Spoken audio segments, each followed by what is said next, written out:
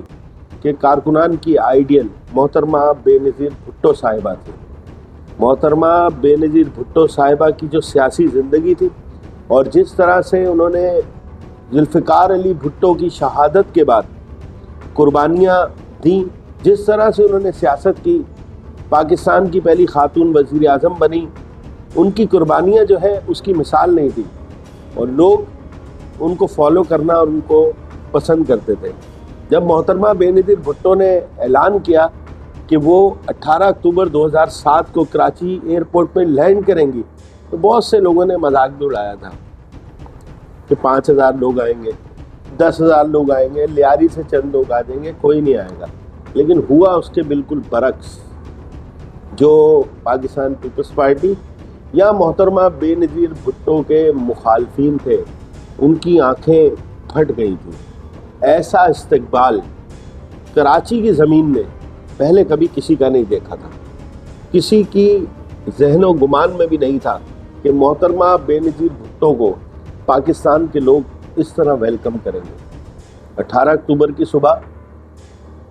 میں اپنے چند دوستوں کے ساتھ جو میڈیا سے تعلق رکھتے تھے، ان دنوں میں ایک اخبار میں کام کرتا تھا، اور ہم کراچی ایئرپورٹ کی جانب گئے تو جگہ جگہ پر جو ہے کنٹینر لگا دیے گئے تھے، اور گزرنا بھی ایک مشکل مرحلہ ہو رہا تھا۔ بہرحال ہم مختلف کنٹینرز کو جو ہے پھلانگتے ہوئے آگے پہنچ گئے، اور اس کے بعد جو ہے ایک ہجوم غفیر تھا۔ دیوانوں کی طرح لوگ جو ہے اپنی محبوب لیڈر کے استقبال کے لیے پہنچ گئے تھے، پاؤں رکھنے کو جگہ نہیں تھی۔ مجھے آج بھی یاد ہے کہ کراچی ایئرپورٹ اسٹار گیٹ کے پاس سے اور بلوچ کالونی کی جانب جو راستہ جاتا ہے کارساز تک، گاڑیاں ہی گاڑیاں تھیں اور لوگ ہی لوگ تھے، اور لوگ دیوانہ وار جو ہے رقص کر رہے تھے، اور اپنے محبوب لیڈر کی ایک جھلک دیکھنے کے لیے جو ہے بےتاب تھے۔ پاکستان زندہ باد، پاکستان پیپلز پارٹی زندہ باد، ذوالفقار علی بھٹو زندہ باد، محترمہ بے نظیر بھٹو زندہ باد، یہ نعرے جو ہے فضاؤں میں گونج رہے تھے۔ سیکورٹی کے بھی بہت سخت انتظام کیے گئے تھے، میڈیا بھی بڑی تعداد میں وہاں پر موجود تھا، اور بالآخر محترمہ بے نظیر بھٹو صاحبہ نے کراچی کی سرزمین پہ قدم رکھ دیا۔ محترمہ بے نظیر بھٹو صاحبہ کے لیے خصوصی طور پر ایک ٹرک تیار کیا گیا تھا، جس میں ان کی حفاظت کے لیے جو ہے انتظامات کیے گئے تھے۔ اس ٹرک میں انہیں سوار کر دیا گیا، اور جب محترمہ بے نظیر بھٹو لوگوں کے سامنے آئی تو لوگوں کا جذبہ قابل دید تھا۔ تو لوگ یہ پیغام دے رہے تھے اس وقت کی حکومت کو، اور پاکستان پیپلز پارٹی کے جو مخالفین ہیں یا محترمہ بے نظیر بھٹو سے نفرت کرنے والے جو لوگ تھے، انہیں وہ یہ میسیج دے رہے تھے کہ اگلی وزیر اعظم جو ہے پاکستان کی، وہ محترمہ بے نظیر بھٹو ہی ہوں گی، اور چاروں صوبوں کی زنجیر لوگ محترمہ بے نظیر بھٹو کو ہی سمجھتے ہیں، اور وہ یہ چاہتے ہیں کہ محترمہ بے نظیر بھٹو ان کی رہنمائی کریں۔ محترمہ بے نظیر بھٹو اپنے ٹرک میں آ چکی تھی، اور عوام کے نعروں کا، عوام کی محبت کا، ہاتھ ہلا ہلا کر جواب دے رہی تھی، اور ان کے ساتھ جو پیش نظر آ رہی تھی وہ شیری رحمان صاحبہ، وہ ان کے بالکل برابر میں کھڑی ہوئی تھی۔ اس کے علاوہ اور خواتین عہدیدار پاکستان پیپلز پارٹی کی اور رہنما بھی جو ہے اس ٹرک میں موجود تھے۔ اس ٹرک نے اپنا سفر شروع کر دیا۔ محترمہ بے نظیر بھٹو کو ایئرپورٹ پہ لینڈ کرنے کے بعد بلاول ہاؤس کراچی کلفٹن جانا تھا، لیکن عوام اتنی زیادہ تھی کہ یہ سفر جو آدھے گھنٹے کا تھا وہ کئی گھنٹوں پہ معیت ہونے والا تھا۔ سیکورٹی ادارے متحرک تھے، لیکن آج بھی ایک بہت بڑے سوالیہ نشان ذہنوں میں موجود ہیں جن کا جواب آج تک نہیں مل سکا کہ وہ خودکش بمبار کس طرح محترمہ بے نظیر بھٹو کے ٹرک کے قریب آ گیا۔ اتنی سخت سیکورٹی، اتنے سخت جدید آلات اور سب چیزوں کے باوجود خودکش بمبار محترمہ بے نظیر بھٹو کے ٹرک کے قریب پہنچا بھی اور اس نے خود کو بلاسٹ بھی کیا، اپنا کام کامیابی سے کر بھی لیا۔ محترمہ بے نظیر بھٹو کا جو قافلہ ہے وہ شاہ فیصل کالونی سے آگے نکل چکا تھا اور ہم پھر کافی پیچھے رہ گئے تھے۔ محترمہ بے نظیر بھٹو صاحبہ کے آنے سے قبل ہم جب اندر گئے تھے تو ہم محترمہ بے نظیر بھٹو صاحبہ کے ٹرک کے بالکل قریب تھے اور سارے مناظر ہم قریب سے دیکھ رہے تھے، لیکن رش اتنا تھا، عوام اتنی تھی اور محبت کا اظہار اتنا تھا محترمہ شہید بے نظیر بھٹو صاحبہ سے کہ ہمارے لیے ایک مسئلہ بن گیا تھا آگے۔ وہی سانحہ ہوا جو آج تک کراچی کے لیے جو ہے تکلیف اور دکھ کا باعث ہے، اور کراچی کو ایک بہت بڑا زخم ملا اور پاکستان پیپلز پارٹی کے کارکنان کو بھی ایک بہت بڑا زخم ملا۔ میں آج جو پاکستان پیپلز پارٹی کے کارکنان ہیں ان کو کہنا چاہتا ہوں، کراچی کی صورتحال جو میں دیکھتا ہوں، زیادہ تر پاکستان پیپلز پارٹی میں جو کارکنان ہیں اس وقت وہ یا تو اپنے مفادات کے لیے، یا تو وہ اپنی کرمنل ایکٹیویٹیز میں ملوث ہیں، یا وہ زمینوں پہ قبضے کر رہے ہیں، یا غلط قسم کی کارروائیاں کر رہے ہیں۔ انہیں شرم آنی چاہیے کہ وہ ان شہیدوں کا جو محترمہ بے نظیر بھٹو جب آئی تھی ان کا خراج ہے،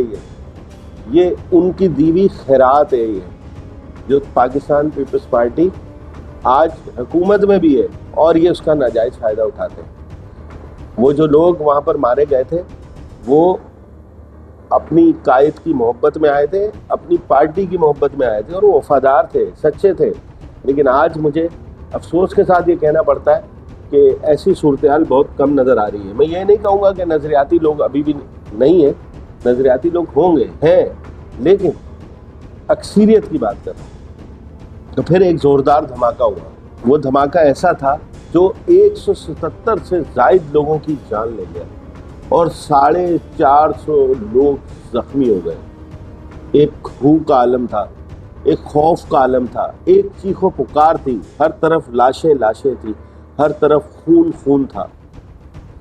انسان بلک رہا تھا، تڑپ رہا تھا، کوئی دیکھنے والا نہیں تھا۔ اور جیالے جو بچ گئے تھے، جو خوش قسمتی سے زخمی نہیں ہوئے تھے، یا عام لوگ جو پاکستان پیپلز پارٹی کے کارکن بھی نہیں تھے لیکن محترمہ بے نظیر بھٹو صاحبہ سے محبت کرتے تھے، جو اپنی قائد کا استقبال کرنے کے لیے آئے تھے، وہ خود لوگوں کو اسپتال منتقل کرنے کی کوشش کر رہے تھے۔ ARY نیوز کے سینئر کیمرامین عارف خان بھی شہید کر دیے گئے تھے، انہوں نے بھی جام شہادت نوش کر لیا تھا۔ بڑا ہی لرزہ خیز منظر تھا۔ جس وقت تک ہم وہاں پر پہنچے تو ہم نے اپنی آنکھوں سے یہ ساری صورتحال دیکھی کہ جب کسی زخمی کو ایمبولینس میں منتقل کر دیا جاتا تھا اور ایمبولینس وہاں سے نکلنا ایک مسئلہ بن جاتا تھا، تو اکثر ان ایمبولینس کے نیچے جو زخمی ہو چکے تھے افراد وہ بھی آ رہے تھے اور ان کے اوپر سے ایمبولینسز گزر رہی تھی۔ اس وقت فوری طور پہ محترمہ بے نظیر بھٹو صاحبہ کو حفاظتی تحویل میں لیا گیا۔ کچھ پاکستان پیپلز پارٹی کے جیالے تھے، انہوں نے جو ہے محترمہ بے نظیر بھٹو کے گرد گھیرا ڈال دیا اور انہیں فوری طور پہ بڑی تیزی کے ساتھ بلاول ہاؤس منتقل کیا گیا۔ لیکن دوسری جانب بہت ہی ہو کا عالم تھا۔ یہ سارے شہداء آج سوال کرتے ہیں پاکستان پیپلز پارٹی سے بھی اور ارباب اختیار سے بھی کہ ان کے خون کا حساب کب ہوگا۔ انہوں نے اپنے محبوب قائد کے استقبال کے لیے جا کر کوئی جرم نہیں کیا تھا۔ یہ سب واقعہ، یہ افسوسناک ثانیہ